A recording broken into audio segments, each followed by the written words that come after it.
Truth. No chaser.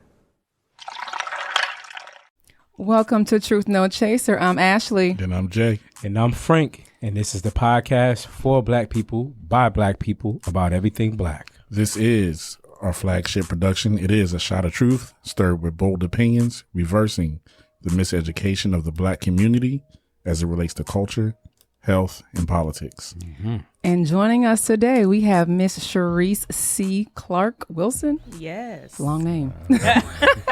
Welcome to the show. Thank you all for having An me. attorney has to have a long Right. name. That's like the trade. She could have been a firm by herself. Right. So she forgot the Esquire at the end. Esquire. Esquire. Okay, my apologies. We are discussing navigating a divorce and family law and the things to know. Before we get into it, let's get into her bio. Cherese C. Clark Wilson, Esquire, is a native of Paducah, Kentucky, attended Spelman College, and then went on to further her academia at Georgia State University Law College, graduating with a Juris Doctorate degree in 2012. She is a founding partner of Clark, Lowry, and Lumpkin, and a trailblazer in the courtroom with over 1,000 cases under her belt. Cherese has been recognized by her peers and selected as Super Lawyer Rising Star of Georgia from 2016 2021. She has been dedicated to defining justice in the family law context for her clients and their children. She handles domestic relations cases throughout the Atlanta metro area, ranging from divorce, child custody, child support establishment and enforcement, paternity, and alimony, just to name a few. Cherese is a loving mother, a bonus mother, and a wife, and also the owner and creator of Legally Speaking LLC, an on-leak boutique. Let's welcome Cherese to the show, y'all. Yes, Thank yes, y'all. yes. Thank you. What's Thank going you. on? Man, you feel like I need to do glad more with to my be life. here. And that's just like Absolutely. a snippet of her bio. Yeah. She sent over a 10-page. I would say, no, man. Look, was girl, half but of you a got us over 10-page here like, bio. dang, let me get myself together. I appreciate that. So Kentucky, your legal Kentucky. career, did it begin in your current track, or did you begin and you found that way? Let's talk about that. So I'm going to date myself a little bit. So when I was in 6th grade, I thought it was really cool that the O.J. Simpson trial, Marsha Clark had my last name. The white lady, Marsha Clark. Yes, Right. Yes. no relation. But I just thought it was cool. So No relation. I looked into what she was doing. I thought it was cool. And ever since then, I wanted to go to law school. So I just did what I needed to do. So that's how I ended up getting here. But I was a criminal investigator for about 6 or 7 years. And then went into law school part-time. So I did the part-time track and then got out a little bit early. Right. But long story short, I'm here. I used to do death penalty investigations. Yeah, I was going to ask. So that's a big jump. Like, you know, isn't it like to go from that? Then what inspired you to get into divorce? Family law. Excuse me. I mean, to be very transparent, being a family lawyer, I've experienced it personally and professionally, right? So I always wanted to be like this, the kick butt criminal attorney. Annalise Keaton, How to Get Away with Murder. That was going to be my jam. Yeah. And then when I'm looking at a divorce personally, it's just kind of like, okay, what's this about? And due to my representation, I wanted to make sure that nobody went through it in the same space that I went through it. So that's what made me find this niche of family law. I'm pretty sure that you have like investigative processes that you have to go through with that, but that has to be a world of difference from death penalty investigating. Right? Like you understand? Maybe not or do they have similarities? Right. So actually they do marriage. have similarities because, you know, they talk about how family law is good people on their worst behavior and criminal law is bad people on their best behavior when they're in jail. So to see both sides of that, and sometimes family law and criminal law intersect. We have protective orders, TPOs, restraining orders, things like that. So sometimes my worlds intersect. But the good part is that those investigator skills that I've built over the years are helpful in family law through a process called discovery. And what discovery is basically gathering information before a divorce or before any kind of a family law case. So if I have questions, I may send interrogatories. Right. If I'm looking at bank statements and I see a Gucci watch, I'm going to ask you, please answer the following. when you get the Gucci watch, who was it for and where is it now? Right. So Why you claiming you ain't got no money? right. Yeah, you can't pay child support, but you got a Gucci. Yeah. So let me ask you this. Going into any, I guess, we'll start with divorce. Going into a divorce case, I'm, you know, on either side of the table, but let's say maybe I'm even your client.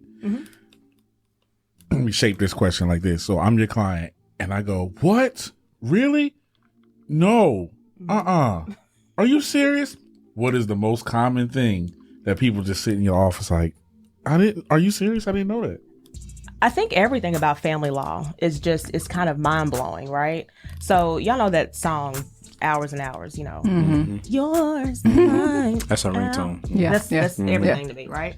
But that's family law in divorces. And a lot of people get real uncomfortable when you start talking about what you brought into a marriage, what you did during the marriage. Because one thing that does blow people's minds is, let's say you come in, client, and you have $100,000 in a 401k before you got married, right? But since then, you now have $300,000 in a 401k. Yeah, I heard about that. It's gonna blow your mind that you still got to split that $200,000. That ain't right. Now, That ain't right. That ain't right. but let's say you move all $300,000 into a joint account. Now there's an argument to be made that it all is marital and not separate. So the whole, not The just the whole two. thing. Yes, sir. Or if you use that $100,000 that you thought was yours to, you know, fix the roof or buy a refrigerator, you've converted it to marital. So they get half. Yeah. So you see that gasp? That's Wait, the wait. reaction that you get. I don't You want that converted account the like money that you theirs. use, or just that account now became. It depends. Because if you only use $50,000 of the $100,000, then the question becomes, what happens with the other $50,000 that I had? What account is it in? Is it in a joint account? So now that's subject to division. Wow. The other thing that kind of blows people's Put all mind. our money in a joint. Haha, gotcha. But you know, the other thing it's the same thing with debts.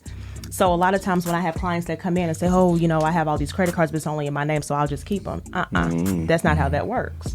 Let's say you put a refrigerator on a Lowe's card. While it might be in your name because you have good credit, that doesn't mean you walking out of this door carrying that credit at the end of this divorce or that debt. So I think that whole notion, yours, mine, ours, is accurate and a good description of a divorce case. So when does alimony come into play?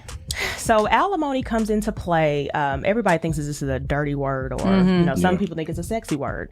But alimony comes into play when you are able to show that, one, you have a need for the money, and two, that the other person has the ability to pay. So probably the best example would be like a housewife or a house husband. I won't be sexist, right? Right. Where Thank you. that person where that person has been the homemaker, but the other person has been out making the money. Now we're in a divorce. So there are multiple ways that alimony may show up. It may show up as lump sum. Let me give you $50,000 and then you know, go on about your business. It might show up as periodic payments, monthly payments, but it can also show up and you having to pay attorney's fees under OCGA 1962, where to level the playing field and to account for the disparity in the incomes between the parties, the person that's bringing the gun to the gunfight has to help the one bringing the knife to the gunfight out with their legal representation. The person that, just to piggyback off our question, the person that receives the alimony, do they have to pay the taxes on it? Oh, that's a good question. So the That's a tax great code has question. changed. Right. Yeah, the tax Shout out code to my has cousin changed. LaQuay. My cousin LaQuay threw me a couple of So it depends, because with the tax code changing with the last presidential administration, no shade, it's changed. So usually the person that was paying will be able to get that tax break. Okay. But now everything is kind of up in the air. So I have a question. The whole Dr. Dre divorce, I mean, obviously you weren't in the bedroom or you don't know what's going on in marriage, but do you think that was fair that she got that much money? I think when you look at it, and of course, you know, without me looking at pleadings, without any of that, you have to think about what sweat equity did she put in that marriage? What sweat equity? What is sweat? You wasn't with me shooting, Jen. I mean, so she wasn't because she was married. Like she could have been on the sidelines this whole time and she's still going to get half of that. Not necessarily. So one exception to getting alimony like is if you Ashley. cheated. I like Ashley. Right. So it's like if you committed adultery and you cheated on somebody. She's a real one, fellas. Get him, Ash. Yeah, tell him she ain't do shit. That was him to make them beats. She ain't beatbox or nothing. Ash going in. I'm happy it's not us. Right. Shit, I'm sitting there like, We just said a typical man. But, when I talk about sweat equity, I'm not talking about like sex and pumping and sweating. I'm talking about who was cleaning the house, who was watching the kids, who was making sure the bills were paid, all of these different things. And so that is what I consider sweat equity. Now, my firm, we sometimes do like a really complicated formula to figure out what the sweat equity would be and what that value would be. But that is also a misconception. Right. Is that I didn't do anything. I didn't make the money. I didn't make the beats with Dre. I didn't make a headphone. But in order for you to be able to make those headphones, what did your wife have to do at home? I mean, they probably had nannies and maids and stuff. But I mean, I get it. I get what you're saying. That's a great point because what if they did? How are you not sweating making all this fucking money? How are you not sweating? I don't get that. I'm sweating just talking to you. The fuck. So how the hell? But I get it though. I mean, and like you said, they have nannies and pairs, all type of shit. You know what I'm saying? And now, let me throw one to the ladies real quick on this hold on. one. I got something else to say. To piggyback off of that, what's crazy is I know we're talking about it in a context of a husband and a wife, where a husband is having to pay alimony, but now we are living in a world where women, Mary J, we know women are having to pay alimony. So this is not just a sexual my wife bias. to get that next job. Equality, man. Equal rights. That's what y'all want. Right. That's what y'all wanted. Poor Mary That's what J, y'all wanted. That's it. You gotta take the whole thing, not just some of it. But you got to prove both pieces. He may look like he has a lot of money, or she looks like she has a lot of money, but you always got to remember that second element. They have the ability to pay. So because Mary did and Kendi was the manager, he gets and husband, he gets. Well, so along the same lines, since this is Prenuptial. Things to know, what are the things about sweat equity that people typically don't realize is sweat equity? Like taking care of the kids is probably one of those thankless jobs. It's one of those jobs that you can't really put a price on. If women start invoicing for vacuuming and washing dishes, then you'll see. But at the end of the day, it's things like that. Things that, basically the breadwinner doesn't really have to worry about. You don't think twice about, if it's not auto pay, who's paying the bills? Right. Who's making the house run? Who's, keeping the... Who had to pick the kids up from school. Exactly. Yeah. Yeah. So now, do you, in those scenarios that you mentioned, the Mary J. Blige, now, those are celebrities. When will you not suggest a prenup? Like, is it never suggest a prenup? No, meaning always. You would not suggest a prenup. Not never ever. Hey, I got you. I got you. wait, so you I follow you. No, she would saying always get one. She would Get one. always Yeah, suggest a that's what I'm prenup. Yeah. So always get one, because people think, I don't have that much stuff, to fight over. But you don't know what you don't know. Right. Right. So in the instance of the $1,000 that was in a retirement account, had there been a prenup in place that said, regardless of what happens with this $100,000, it's still separate property, and therefore that's taken off the top. You see what I mean? If you have property, real estate property, and you are about to enter into a marriage, what's going to happen with that when y'all flip it and make it a rental property? Then what's going to happen if the person who didn't pay for the house is making repairs? You had to make that person whole that was making the repairs, even though their name is not on the deed. that's a big legal term. Being made whole. Being made whole. That's important in legal terms. So explain that. Being made whole. So basically, you can't take from somebody and not bring them back to status quo of what they were. So if I have a rental property and my husband has put in $50,000, but I sell the house for $300, he needs to get his money, right? But what blows people's minds is that if you have a separate rental property, and I'm using a rental property, just separate real estate, before you're married. Let's say, for instance, you decide to sell it during the marriage, but then your spouse has put in money. What do you do? What do you do? They don't get the equity So while there might be hundreds and hundreds of thousands of dollars of equity, they only get reimbursed under the source of funds rule. Oh, wow. Yeah, they only get reimbursed for what you put into it. So if you put in source of funds rule. Yep. So if you put in money towards the mortgage, you put in money towards, Repairs and stuff. repairs and stuff. Keep your receipts. Show the receipts. Now, I think people Say that again. Show the receipts. It's a nasty game. people get in, the emotional side of it, like, oh, a prenup and keeping receipts in case of what happened. Folks get offended with that. That's why they fail to do it. Yeah, for emotional reasons. I remember Charlamagne saying something like that. He didn't do a prenup because of that. Like, want to make sure everything, but it's on an up It's a and up. smart thing to do. But you got to what I'm think saying, about but, it, right? Like when you get to a divorce and you start coming to me for a divorce, like you are literally at your worst.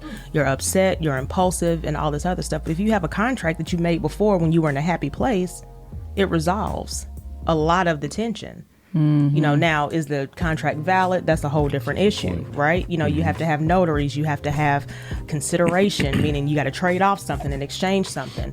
But just think about it as a just in case, so we not fighting. Right. The only thing that you can't prenup, though, is what happens with the kids. Yeah. Okay. All right. So yeah, I'm gonna get the kids to my great grandmama if he acts stupid. No, you can't do that. And the reason is because under Georgia law, the courts still have to do an analysis under OCGA 1993, which is a custodial analysis. It's a host of factors. So while you may think that you want your grandmama to raise the child, if you and your wife get divorced, at the end of the day, it's the judge's decision about what's in the best interest of the child. Now, not to, I know you're licensed to only answer for the states in which you're barred, but I know in working your cases, you do have to encounter other laws from other states, which you said about children and what the courts have to do. Are those rules generally about the same with, of course, some variations across different states, or other states could possibly be wildly different on that? What's so crazy about the law is that every state has what's called the UCCJEA, the Uniform Child Custody Jurisdiction and Enforcement Act. Okay, and that particular statute governs what do we do when mama lives in one state, daddy lives in another. And so basically all states have some form or fashion of it where, how do I file a custody case if we're living in two different states?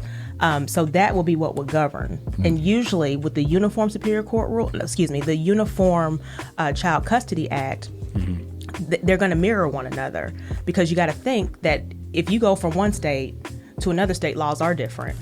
And under the Constitution, we have to think about the full faith and credit clause, which means that, listen, just because you're coming from Alabama and you come to Georgia, I still got to give Alabama full faith and credit for what they said. Okay. Otherwise, people would just skip town. I don't like the laws here.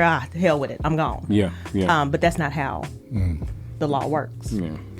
So I have a question. Mr. Charlie stay one step ahead, don't he? When it comes to divorce, and say you're at your wit's end, you're about to be done, whatever, are there different types of divorce? Because I always hear about like uncontested or other stuff. So can you explain different types of divorce? So different types of divorce will be a collaborative divorce, where you and your spouse will go to an attorney and collaborate, basically.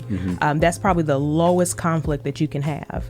Unfortunately, I don't get a lot of those. I guess people think I'm the crazy divorce lawyer. That's the ones in the movies when he's sitting down and the husband and wife is right across from each other with each other's like, oh my God, we're going to divorce. It's fine. No worries. No, that's not usually what I get. And then you have uncontested divorces, which are kind of cordial. But that's where you agree on everything. And when I say everything, I'm talking about the marital debts, how that's going to be split, assets, property, the children in custody, the child support, alimony. You literally have to check the box on all of these things for it to be a true uncontested.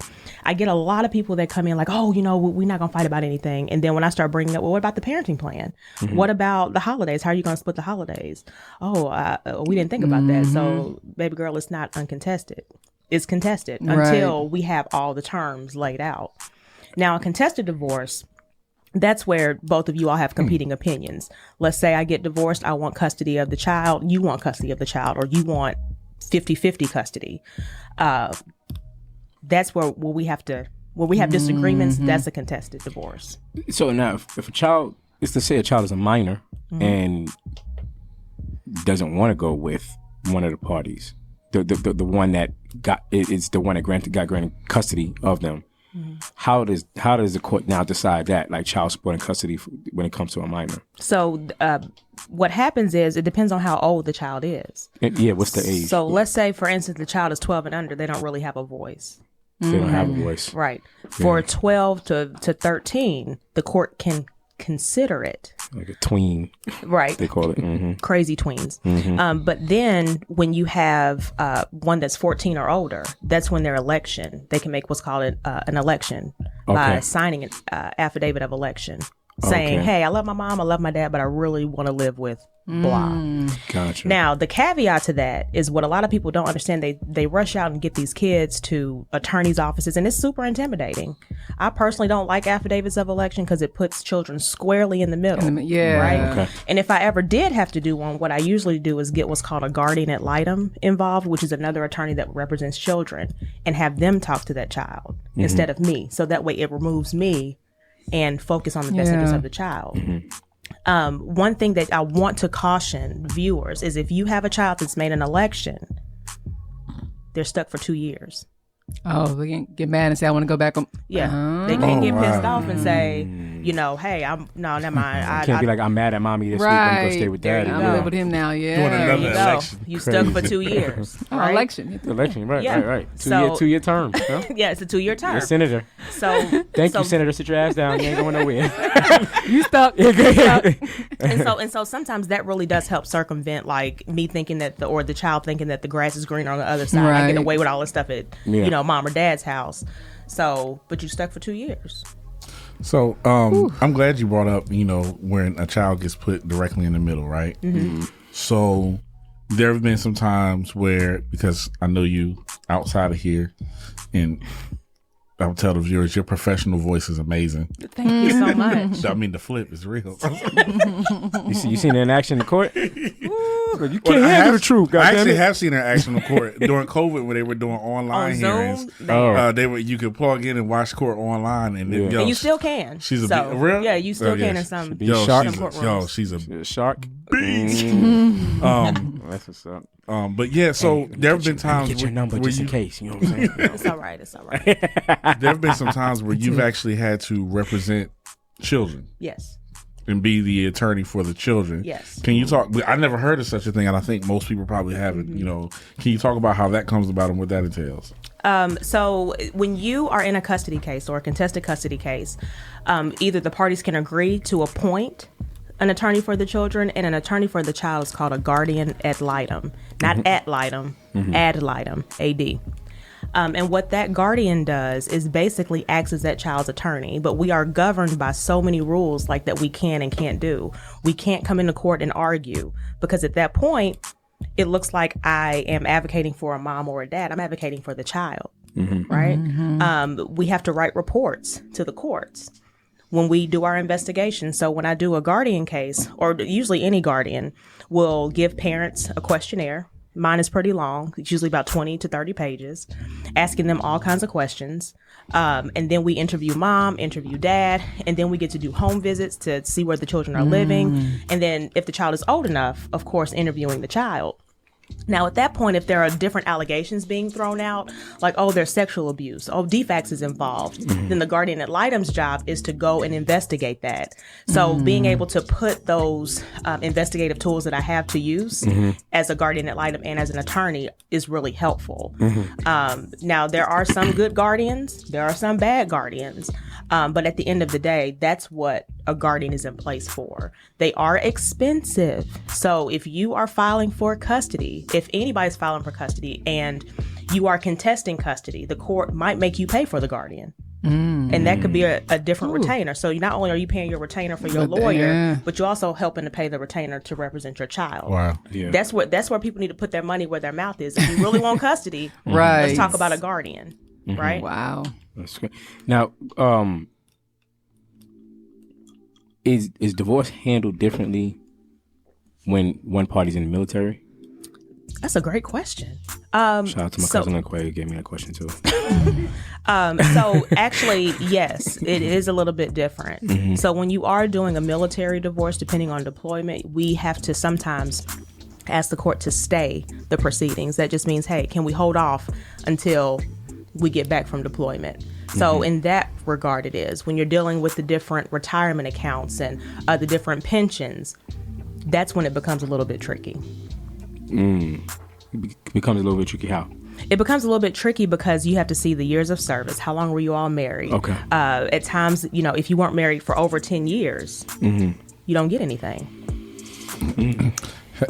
Have you had to handle anything in family law where involved someone has died? Yes. I had a case where a litigant died in the middle of litigation. It was really sad. And that was, actually I've had two. That was the second one. But when you're doing that, it's like, this is why estate planning is so important. That's what I was going with that. How does estate? Oh, I see you. Okay. Okay, You leave me to walk. Yeah. I'm vibing with you. This is why it's so important. And especially in the Black community, we don't talk enough about wills and trusts and estates and how to build up our estate when we die. I just lost my dad. And so I'm kind of just learning about all of these different realms. It's kind of morbid to think about, but at the end of the day, when you are in the middle of litigation, that person is still your husband and your wife. Yeah. But do you have any type of declaration of what you want to happen if you flatline? Lord. Yeah. Do you want this person that you're in the middle of a divorce with choosing if you're going to live or die? Right. You see what I'm saying? So, getting your wills. That's That's deep. that's a situation. That's some deep shit. That's like that's a view of karma for you. Right. Yo, Like, that shit remember sound like you a cheated? movie. Yeah, I mean, it's Diary Man, Black crazy. Woman. Right. Okay. And so in that was movie, like it was the same thing. They're in the middle of a divorce, and all of a sudden, like, I'm still his wife. Yeah. Right? So you got to think about that. So executing those documents and signing documents that say what you want to happen in the event that you become incapacitated. This really is a business. So speak. So Being married it is a is. business. It really is. So Says the single folk over here. speak. Says one like I ain't getting married. I ain't never getting married. That answered my question. It's too much. We call Trying to track. So this is like I said, this is the podcast for Black people about Black people about everything Black. So I'm sure my Black people out here want to know that since we talking about movies, the movie Acrimony, that shit was dope. First off, that movie did you see that with Taraji? Yeah. Yeah, she did an amazing job with that. But so that entire situation where she rode with him for. So talk about sweat. But she sweat like motherfucker. Keith Sweat. Yeah. She rolled with that dude through all his like inventions failing. Then and when he hit. Now, But they got they were divorced. divorced at the time when he finally did hit. Now, done deal. the part of the movie where everybody is split is when he writes the check for like $10 million. Of money that I guess he didn't have to give her, but he gave it to her because how much of a rider she was. Right. But he was like almost like a What's billionaire. the split? So where people were split, there are people that's like, nah, she should have got more than that. She did, More? I thought the people like he should have gave it all. Gave it back. No, that's the thing. That's the thing. There were people that went three ways. There were people that were like, that was fair. And there were people that were like, shit. Bitch, If I had it like that, so just think about me personally. Very If I had it like that, and that was the situation come, I wouldn't have no problem writing my ex-wife a check. for you. Yeah, I would, Right, because karma's a bitch, and right? not You only got to did think he, about that. not only did he write And the she check, rode. he bought the house back that he had lost, the mom's house that He she grew paid up his in. debt to her. She should have just took that and been done with it. Yeah, that's how you feel. Yes, he paid Like his debt Ash, to her. man. Ash is on it. Yeah, I feel like that too. Damn, Ash. Yeah, right. No, Who you been hanging with? No, right. because no, seriously, there been a lot of people that be like, hell no, he cheated, and He didn't cheat. Well, he did. And No, he They didn't cheat. No, I don't think he did. No. She never thought cheated. she dropped her wallet in the car and she thought he cheated. No. He didn't cheat on her. In college, he did. That's They he wasn't caught married. her. I don't remember that. He caught her right. No, but that's what I'm saying. Like you she went making through up facts? all of that shit. That's what people are saying. She went through all that shit with him, and then lost the house and Why they ran bringing her up- and did why they that. bringing up old stuff? Bringing up whole shit. Before they got married. That So didn't count. all right, but okay. So the scenario, All right. how would that have worked out in court? Like in reality, you understand what I'm saying? So So if he would have given her the check before the divorce, because or the judge in the movie Before said the divorce. it was generous and he didn't have to give you that. and the judge was correct. Yes, That's correct. right. Yeah. Absolutely correct. So the question is, Basically, it's a if it would have gift. happened, if it would have happened before the divorce, the only way it applies legally. So she would have Right. got half, or if they Right. was still like married if when he blew if he up. would have hit when he blew if they would have been married when he blew up, then absolutely. She would have got half. Okay. Yeah. Half. So she should have stayed. Yeah, basically. Should have stayed at the slot Hello. machine. To, Just listening to your Listen to sisters. the family. Listen to the family. Listening to your sisters. Well, somebody posted that today on social media. Don't let family break up your family. Ooh, that's deep. Let that sit That- with your spirit. That's deep. You ever? Now I don't know if you. I'm Swallow. gonna get messy. I don't know if you're able to actually answer this. Have you ever represented someone and then like during your investigating you realize they were all wrong? Abso-freaking-lutely. They- You lucky you I didn't know. drop an F-bomb. Yeah, Yes. you could have, but Yeah. She said, abso-freaking-lutely. Yes, I had to catch myself. I forgot. I would imagine that happens all the time, though. People come in, Yeah. people come in, Crying attorney, wolf and then comes yeah, down people to come in the attorney's office bullshitting all the time, All the leaving time. all kinds of And information that's out. the other thing, man. How do you Talk handle to your that? lawyer. So, you can handle it different ways. You know, if you truly didn't know that something was happening, that's Yeah. one thing, right? Let's say I get your credit card statement and you tell me that you were in Atlanta when your credit card statements are showing you were in Jamaica.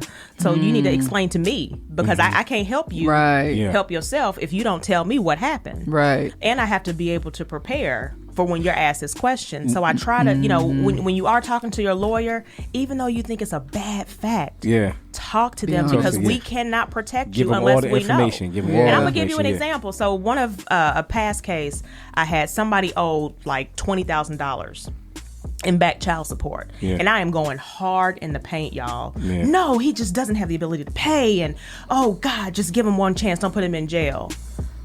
And then they showed up with the receipt for where he paid $25,000 for a truck cash.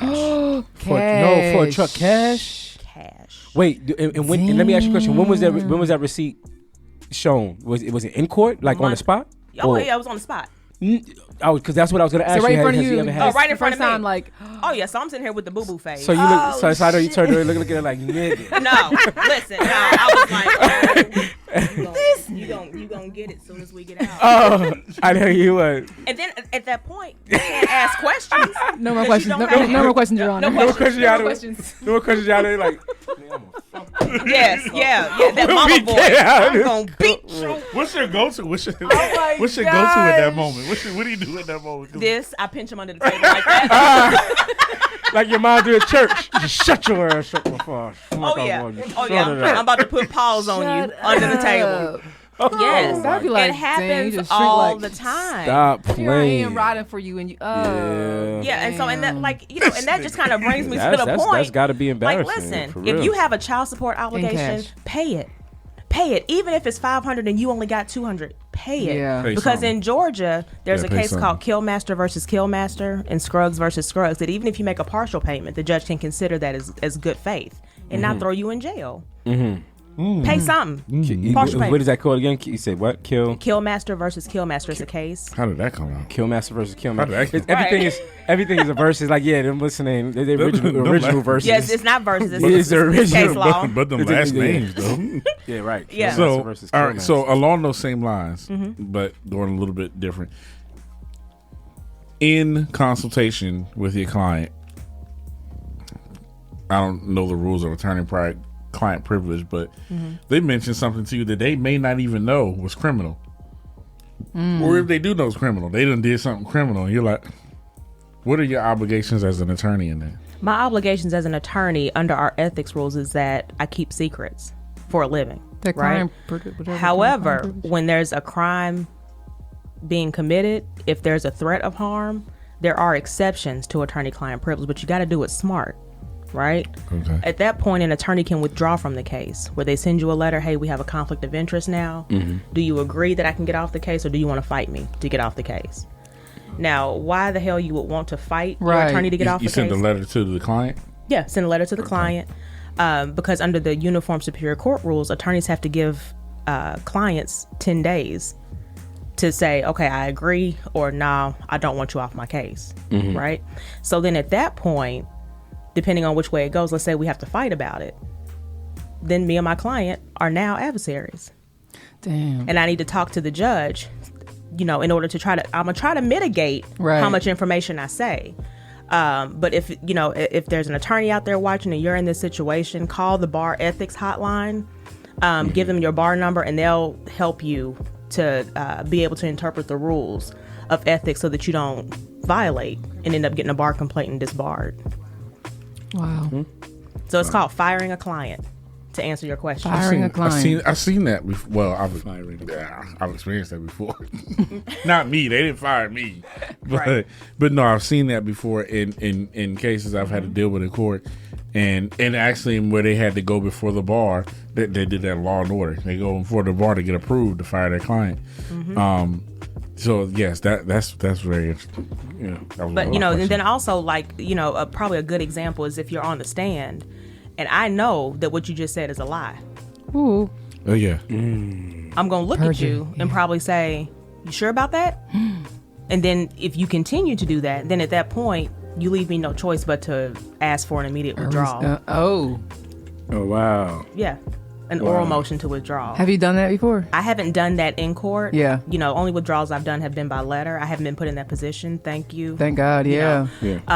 But you have to get off the case, and everybody on the judge's bench and opposing counsel, everybody's an attorney, Right. so they know why you just did it without me saying a word.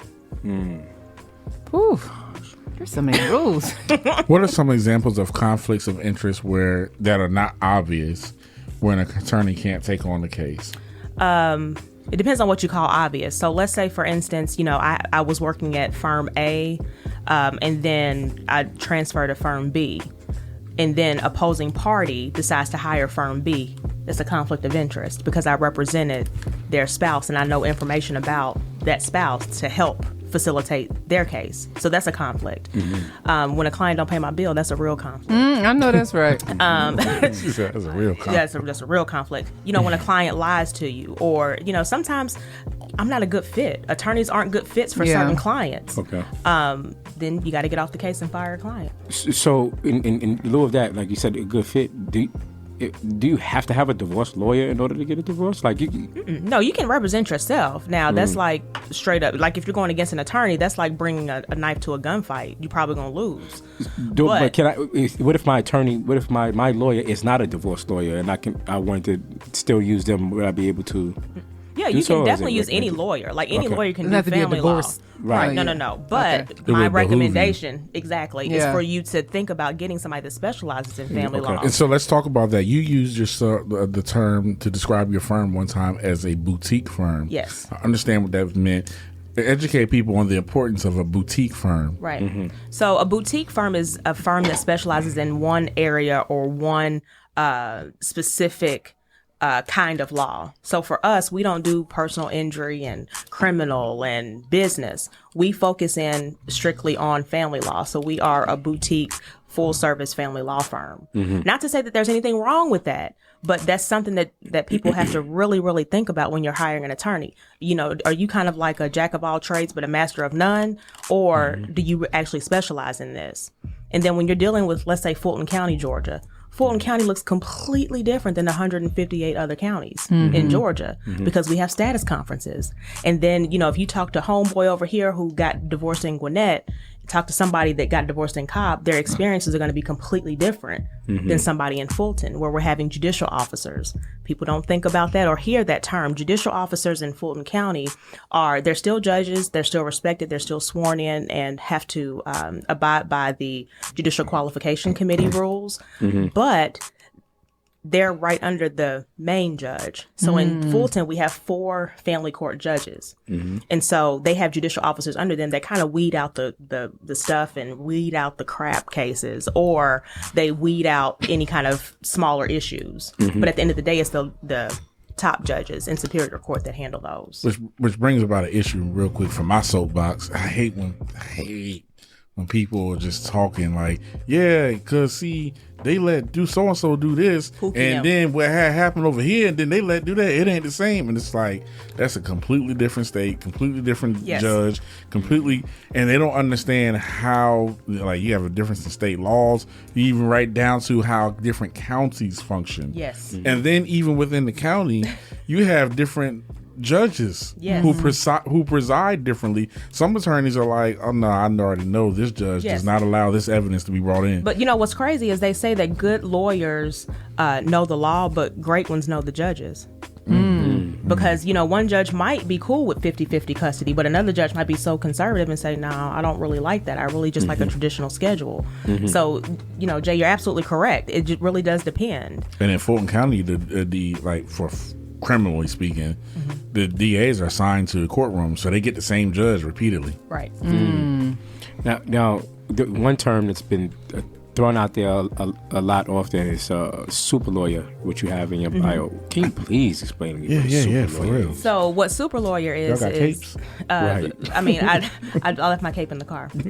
But super lawyers, neck fan. right? My chain, but super lawyers is basically a rating scale where I think it's like 2% of lawyers are able to get that. Your peers have to recommend you, and then you also still have to have the support and the profile. So each year, attorneys have to update their super lawyer profile. And if you don't, then you may not be considered. But it's basically your colleaads. That's a real joint. So, but she's calling herself that. No. Because you know what? I hear the term super lawyer on those stupid ass lawyer commercials all the time, and you in your bio it was like top 40, under 40, that's or whatever. Different. Yeah, that's a different. But that's another thing that's voted by your colleagues as well, right? As far as the 40 under 40, colleagues recommendations. That's a different. Yeah, you can essentially get that. And they have it for different. They have it for different things. Like it could be from your alum. It could be for But the super lawyers is. What are the stipulations? But like you have to win a certain amount of like cases. Now there's some kind of complicated formula that they do. I don't really know. Oh, it's like a whole analytics. Right. I'm just like, let me just update my profile in case somebody recommends me. Okay. But they want you to continue to grow in the legal field. So, you have to update it with stuff you've been doing. So if you haven't been doing anything in the community or any other awards or accolades, you might not get the profile updated. I like that, man. I like that. It's like a top 100 in football. Right. Moving on to back to divorce before we get out of here real quick. So what are the steps that one should consider when hiring a divorce lawyer? You need to think about what they actually do every day. If they specialize, like I said, in different areas that may not be necessarily a good fit for you. Think about your personality. If you're really, really needy and you know that I'm going to need a lot of hands-on at $300 an hour, do you want me to hold your hand all the time? Or do you want to go ahead and get a counselor involved so that way you can actually use their services because it can get expensive. In that vein, I would also say you get what you pay for. So if you get an attorney and they're charging you a $3,000 flat rate for a custody case, you might need to reconsider because custody cases run anywhere from $10,000 to $25,000. If it's a true custody case, right? That's a dude that might forget your name. Right, like, what's your name? Sorry, Yana, give me a guy got the wrong right, case. and unfortunately, I do run into cases like that where I do have counsel that do that. So that would be something I would definitely consider.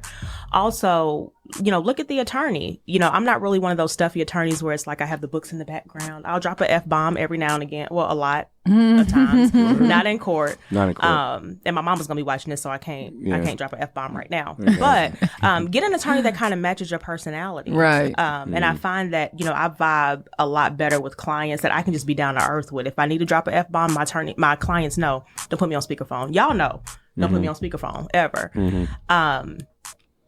And also, how many cases they've tried. That's different than how many cases you've had. Okay. There's a difference between a trial lawyer and a lawyer that's just going to sit and push paper. Right. I call them Twitter fingers, where they get real bad and bold behind the keyboard, but then when it's time to try a case, they don't know the evidentiary codes. They don't know how to make objections. They don't know how to perfect a record. They don't even know where to sit. Jesus help me, when you go actually into in-person court. So looking at those things are really important. Not only that you're able to push the paper, able to answer the questions, but you're also able to back it up with the trial experience. Dope. Do you get petty when you get in the courtroom and you see the other attorney? You're like, oh, they got this. I know I'm gonna win this. I will say that attorneys have reputations, right? You know, if you see certain people on one side, you already know either they're gonna be lazy or, hey, we got to really bring our A game, or they're gonna draw this out. So it kind of helps you to plan your trial strategy too. Yeah. So if I know that I have another side that's super litigious and gonna fight, and I say the sky is blue and they're going to say it's periwinkle, I'm about to tell you, you about to have to re-up some money because we about to just fight over everything. But then there are some attorneys where I know that person doesn't do family law. So I'm going to inundate them with documents because they're not going to know what to do. Right. Stone man. Shit, just stone man. He's like, a see for this. Right. And then look at him like, let me file a B-13. Right. Yeah. You know, and one thing kind of going back, one thing that I do want the viewers to understand is, you know, there is this urge to look through your spouse's phone. There's this urge to look through emails and see what you can see. But you need to know it's a crime. Really? Yeah. Only if you're married, right? It's a crime. No, Wait, say no, what? even married or not, shit. it's a crime. Oh, Ash, you've been doing good. Right. Right. And so it's a crime Cut her mic off. it's because it's an invasion of privacy. So even if your spouse gave you access at 2:00 and you went in at 3, your access has expired. Dang. Wow. You see what I mean? So And they bring it up in court. so the way it looks on an attorney's side is, oh my God, I got all these emails and he's just been cheating. You're like, girl, and I'm just like, girl, I can't use any of this, but we're gonna try to figure it out. And then what I would sometimes try to do is like read them and do what's called request to admit, where I would send the other party, admit that you talked to Jane, admit that you talked to Jane on September 1st, admit you talked to Jane on September 1st about sex, admit that you talked to her about sex and where you were gonna meet. And it's like a request to admit. And if you don't answer those in 30 days, but 33 if you count the mailbox rule, they're automatically admitted. Oh. And then you have to file a motion to withdraw the admissions. And then if I got to prove that you did it and you say you didn't do it, now I'm going to ask for attorney's fees. So you have different investigative ways to get information in. Okay. That's a lot. It's too much. This is a lot. Live your life, Ash. So you basically said, don't look through their phone, but if you do, it's gonna be all right. Right. It's gonna be all right, boo. Yeah, Just eat those. We got just pass me the We got email. 33 days. We got 33 days to respond back to us. Okay.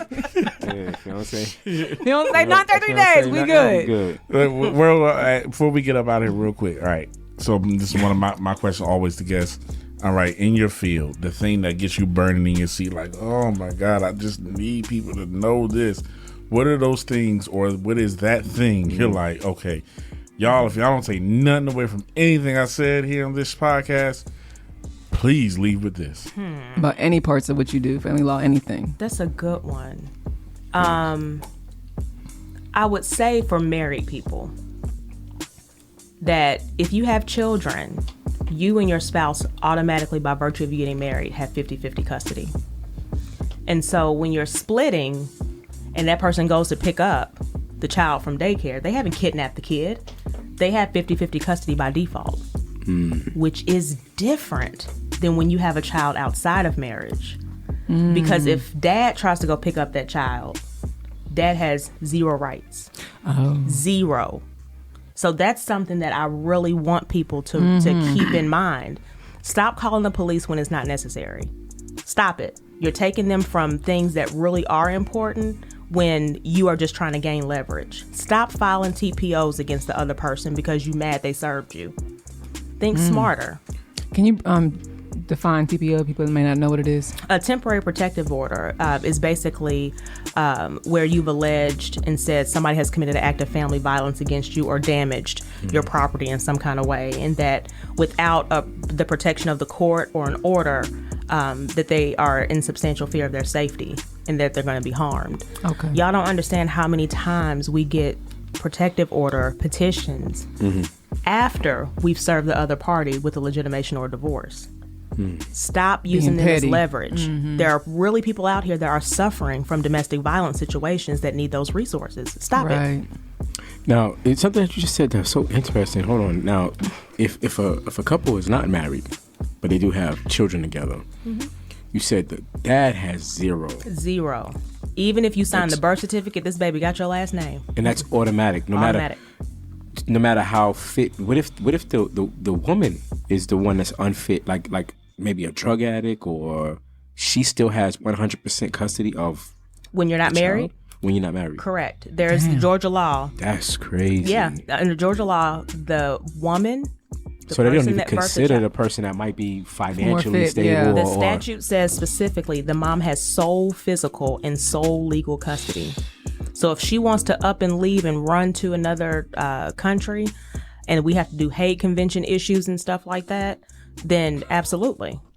And she's not breaking no law by going to a different country. No. So when on Mother's Day, I'm single Mother's post, I do it all by myself. Yeah, duh.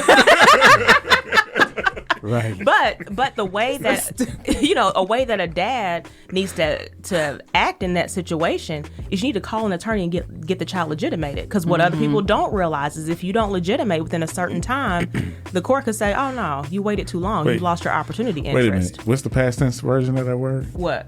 Say it again. Legitimized? Okay, so is it legitimized or legitimate? It's no Z. Don't you put a Z. From they last do. time, That's what they're doing. Legitimization. No, there's no Z, people. There's no Z. Legitimated. No.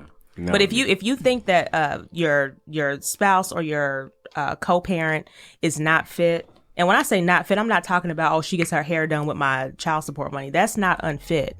Now it might be poor decision making if your child is out here wearing Skips and you out here wearing Gucci. That's a problem, right? Hello, somebody. But at the end of the day, just do the legitimation process and stop making these verbal agreements and not getting things in writing. Right. Stop it. Yeah.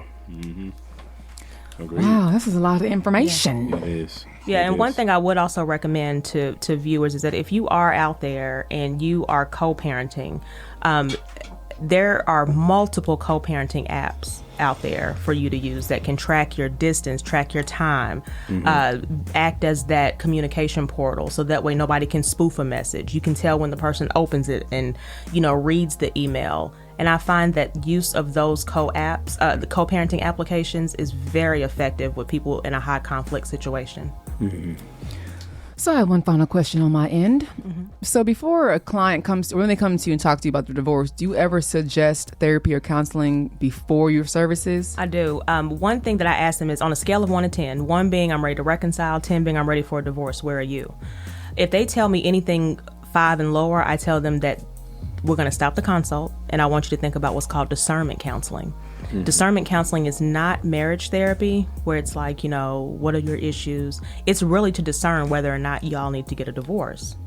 Now, if you're at a 6 and higher, then we can start talking. Now, when we get a 10, it's on and popping, right? But, there are some people that are still kind of, thinking about what it is that they want to do. Yeah. And so if you're not at a 5, in my opinion, you need to probably go to discernment counseling and not hire me. Use that money towards Junior's 529 plan.